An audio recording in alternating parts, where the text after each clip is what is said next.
வணக்கம். ரிஷபராசினியர்களுக்கு நிகழ இருக்கும் ஆடி மாதம் உங்களுடைய வாழ்வில் என்ன மாதிரியான நன்மைகள் எல்லாம் ஏற்பட இருக்கு, கிரக நிலைகள் ரீதியாக அமையிருக்கும் சாதகங்கள் என்ன, பாதகங்கள் என்ன, மேலும் என்ன மாதிரியான முன்னேற்றங்கள் எல்லாம் உங்களுடைய வாழ்வில் ஏற்பட இருக்கு, குறிப்பா இத்தருணங்கள் கிரகங்களுடைய சஞ்சார நிலைகளின் காரணமாக என்ன மாதிரியான முன்னேற்றங்கள் எல்லாம் ஏற்பட இருக்கு, குறிப்பா இந்த ஆடி மாதத்தை பொறுத்தவரை கிரகங்களுடைய சஞ்சார நிலைகள் என்ன என்று பார்க்கும்போது ரிஷபத்தில் செவ்வாய், மிதுனத்தில் புதன், மிதுனத்தில் சஞ்சரித்து வந்த சூரியன் தற்போது சந்திரனின் ஆட்சி வீடான கடகராசிக்கு பயிற்சியாகி அங்கு ஏற்கனவே சஞ்சரித்து கொண்டிருக்கும் குருவோடு சூரியன் இணைகிறார்.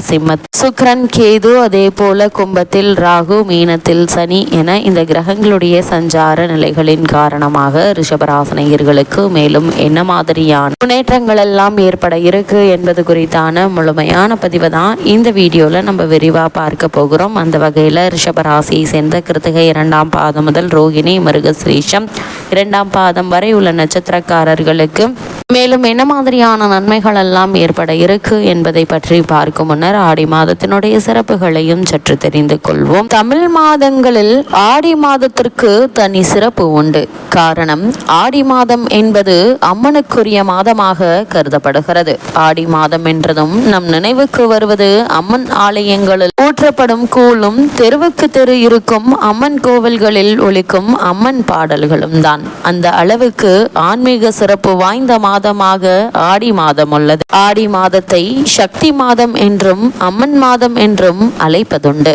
ஆடி மாதம் பிறந்ததும் தமிழ்நாட்டில் உள்ள அனைத்து அம்மன் கோவில்களிலும் களை கட்டிவிடும். இந்த மாதத்தில் வேத பாராயணங்கள், மந்திரங்கள் ஒலிக்க சிறப்பு வழிபாடுகள், பூஜைகள், தேர் திருவிழா, தீமிதி திருவிழா என அனைத்து விதமான உற்சவங்களும் வெகு சிறப்பாக நடைபெறும். இந்த சமயத்தில் சூரியனின் நகர்வை கொண்டு வருடத்தை உத்திராயணம், தட்சியாயனம் என இரு பிரிவுகளாக பிரித்து வைத்துள்ளனர். சூரியன் தெற்கு திசையிலிருந்து வடக்கு நோக்கி பயணம் செய்யும் காலம் உத்திராயணம் காலமாகும். தை மாதம் முதல் ஆனி மாதம் வரை உத்திராயண காலமாக பிரிக்கப்பட்டுள்ளது. இந்த காலம் தேவர்களுக்கு பகல் பொழுதாகவும், சூரியன் வடக்கு திசையிலிருந்து தெற்கு நோக்கி பயணம் செய்யும் காலம் தட்சியாயன காலமாகும்.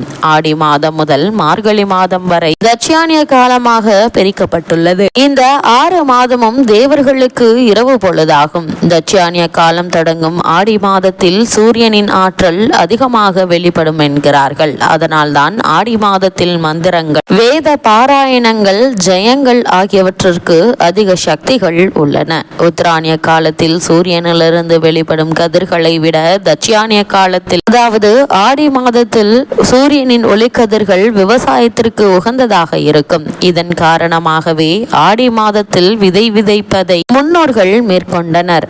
இதைத்தான் ஆடிப்பட்டம் தேடி விதை என்கிறார்கள். ஆடி மாதத்தில் காற்றின் வேகம் அதிகமாக இருக்கும்.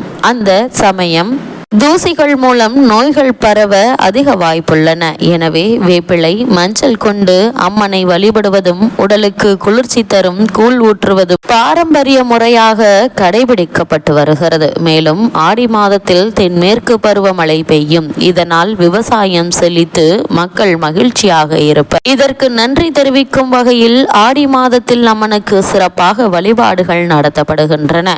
ஆடி மாதத்தில் திருமணம் போன்ற சுப நிகழ்ச்சிகள் நடைபெறாது என்பதால் சிலர் ஆடி மாதத்தை பீடை மாதம் என்று சொல்வர். ஆனால் அது உண்மையல்ல. அது அவர்கள் அறியாமையால் சொல்வதாகும். பீட மாதம் என்பதே உண்மையான பெயராகும். இறைவனை நமது மனமாகிய பீடத்தில் வைத்து வணங்கும் மாதம் என்பதே இதன் பொருள். குலதெய்வ வழிபாடு, கிராம தெய்வ வழிபாடு, இஷ்ட தெய்வ வழிபாடு, சிவ வழிபாடு, சக்தி வழிபாடு, திருமால் வழிபாடு என அனைத்து தெய்வங்களுக்கும் ஏற்ற மாதமாக ஆடி மாதம் உள்ளது. ஆடி மாதத்தில் ஆடி அமாவாசை, ஆடி பௌர்ணமி, ஆடி வெள்ளி, ஆடி பூரம், ஆடி சுவாதி, ஆடி பெருக்கு, ஆடி தபசு, கருடபஞ்சமி, நாக சதுர்த்தி போன்ற சிறப்பு மிக்க நாட்கள் பல வருகின்றன.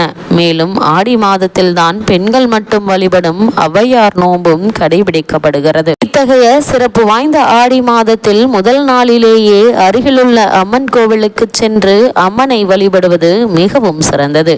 கோவிலுக்கு கோவிலுக்கு செல்ல முடியாதவர்கள் வீட்டை சுத்தம் செய்து பூஜை அறையில் உள்ள அம்மன் படங்களுக்கு மலர்களால் அலங்கரித்து விளக்கேற்றி வழிபடலாம். மேலும் அன்னைக்கு பொங்கல் பாயாசம் நெய்வேத்தியமாக படைத்தும் அம்மன் பாடல்களை பாடியும் வழிபட்டு அம்மன் அருளை பெறலாம். ஆடி மாதத்தில் அம்பிகையிடம் வைக்கும் கோரிக்கைகள் அனைத்தும் நிறைவேறும் என்பதால் மனதார அன்னையை வழிபட்டு மகிழ்ச்சியான வாழ்க்கை அமைய வரம் பெறுவோம். இவ்வளவு மேன்மைகள் கொண்ட இந்த ஆடி மாதத்தை பொறுத்த வரைக்கும் ரிஷபராசினியர்களுக்கு மேலும் என்ன மாதிரியான நன்மைகள் எல்லாம் ஏற்பட இருக்கு என்று பார்க்கும்போது, உங்களுடைய ராசிக்கு 2ஆம் இடத்தில் இருக்கும் சூரியன் அடுத்த வாரம் 3ஆம் இடத்திற்கு வரும்போது அரசாங்க ரீதியாக நற்பலன்கள் நடைபெறக்கூடிய தருணமாக தான் இக்காலகட்டம் அமைஞ்சிருக்குதுங்க. 2இல் புதன் ஆட்சி பெற்றிருக்கிறார். வாக்குஸ்தானத்தில் புதன் பலமாக இருப்பதால் கோபம் வந்தாலும் அதை கட்டுப்படுத்தும் நிச்சயம் உங்களுக்கு உண்டுங்க. பூர்வீக சொத்து பிரச்சனைகள் தீர இருக்கு. வியாபாரத்தில் புதிய இயந்திரம் தொழில்நுட்பம் சேர்ப்பீங்க. அதே போல் பத்திரிகையாளர்கள் முன்னேற்றமான வாய்ப்பை பெறுவதற்கான சாத்தியக்கூறுகள் இருக்கு. தொழில் ஸ்தானத்தில் ராகுவும் லாபஸ்தானத்தில் சனியும் இருப்பது வணிக வளர்ச்சிக்கு துணை புரியும். அது மட்டும் இல்லாம ரிஷபராசினியர்களை பொறுத்த வரைக்கும் குறிப்பாக உத்தியோகஸ்தர்களுக்கு இவ்வளவு நாட்களாக காரணமே இல்லாமல் மறுக்கப்பட்டு வந்த பதவி உயர்வு,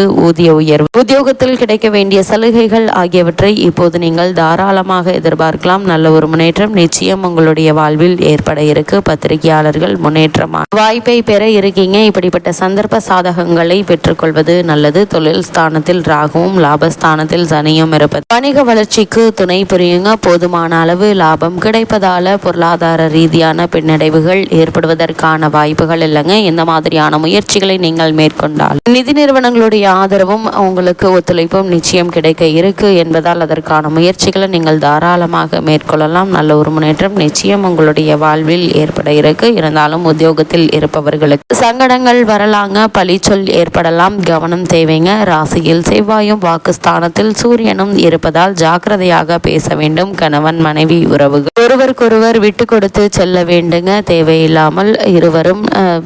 தேவையில்லாமல் சண்டையிட வேண்டாம் என்பதை கிரக நிலைகள் வலியுறுத்தது.